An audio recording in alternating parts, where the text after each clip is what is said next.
Hey guys, welcome back to the channel. So, Disney and Adidas released new jerseys from the Disney Mighty Duck movies, which was awesome. EA decided to put them in the game. And they gave us a Ducks Alumni Choice Pack, and we're going to go over the options and the selections that you should probably make depending on your team makeup in this video. If you enjoy the content, make sure you give it a like and subscribe to the channel. All right, let's go over the options for the new Choice Pack. All right, guys, so if you log into Hockey Ultimate Team today, this is November 1st, and you go to the store, you will see two new packs that cost 0 coins in the store. One of them is going to be for the 2 free jerseys from the Mighty Duck movies. The other one is going to be your Ducks Alumni Choice Pack. So, like I said in this video, we're going to go ahead and rip that and see which card you should take. All right, so first up is the 83 Andy McDonald 5'11", 190. Does come with Magician as well as no contest. He's got 86 speed, 87 acceleration, and with Magician activated can get up to 88 overall agility. If you watched my Synergy video, I actually don't mind Magician. Just a little bit harder to activate earlier on in the year because I think there's some more synergies that are a little bit more viable. He's got mid-80s shooting, mid-80s hand stats.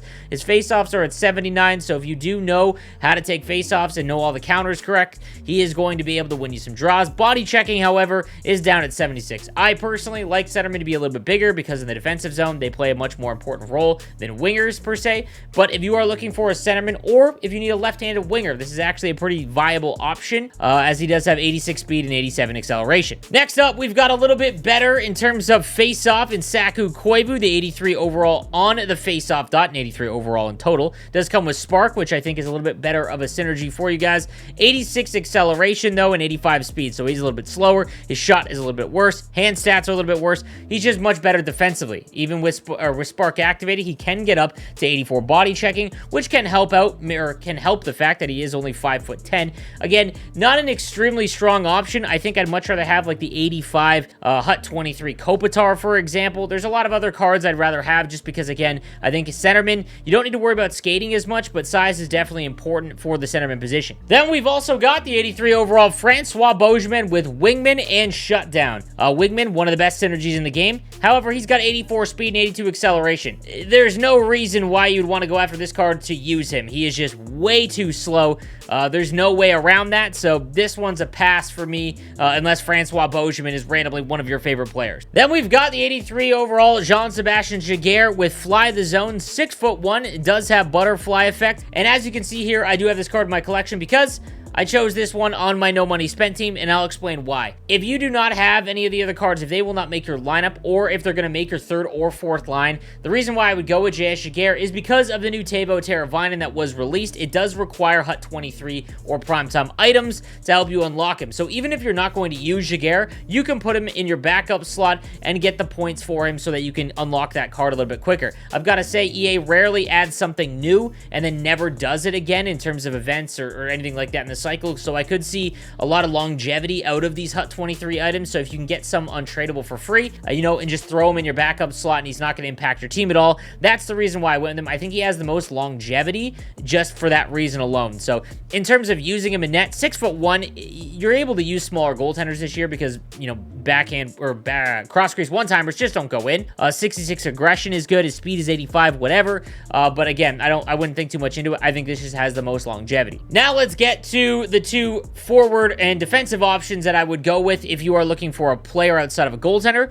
Booming shot on the 83 Scott Niedermayer. He is 6'1", 200 pounds. Great skater. 89 speed and 89 acceleration on a defenseman. That'll play. You combine that with the fact he's got 89 defensive awareness and 87 stick checking. That's very effective for a left-handed defenseman. As again, I've said this numerous times throughout the launch of the game. Left-handed defensemen just aren't in abundance, so finding one for free that you can use for a little while on your team because of his skating, that's obviously, you know, usable. And Booming Shot is one of the better synergies as well that isn't, you know, impacting speed or acceleration. I love elite edges, even on defensemen, so it is all going to depend on your team makeup. However, if you are no money spent, I've talked about this a little bit, I'm leaning towards going with the seasonal trade-in, the 60 seasonal collectibles for the free Scott Niedermayer icon, which I think will have a little more value, and you can use him again. It's all going to depend on your team makeup. If you've pulled a couple of good left-handed defensemen, it's probably not going to be a viable option for you, but again, you just got to think about if it's a free card, you want to make sure you can use him as long as possible. So I think Scott Niedermayer does come into play a little bit, but if you took the free Bowen Byram, I'd pass on it. And then lastly, we've got the 83 Teemu Selanne, and in my opinion, I think this is the play if you're not going to go with Giguere.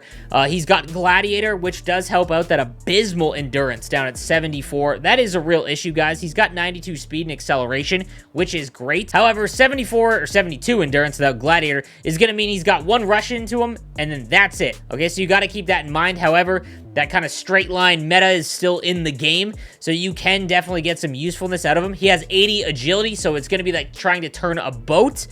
You keep that in mind. So if you don't have any other decent right-handed wingers, so I'm talking like you don't have Barzal, you don't have Stamkos, for example, then yeah, Teemu Selanne could have some play for you for a little while, but he's not going to be all that impactful once you unlock one of them because that 80 agility is pretty brutal, just as bad as that endurance down at 72. So, again, that's why I would go with Giguere, but I think he has some impact more than any of the other ones. So, guys, don't forget that using these cards in your lineup, you can get the Trick or Treat 88 overall, Flashback Teuvo Teravainen with him. Again, these cards stack as well, so having more HUT 23 items in your lineup will improve, you know, or lessen the amount of games required. I've played 3 games of Rivals, and I've got 30 games counted because I have a ton of HUT 23 items. So, again, Giguere, for that reason, is why I picked him over some of the other options. But nonetheless, make sure you make the decision you want. If you like one of these players more than the other, make sure you go with the one that is your favorite. All right, guys, let me know who you pick in the comment section down below, and I'll see you next time. Have a good one.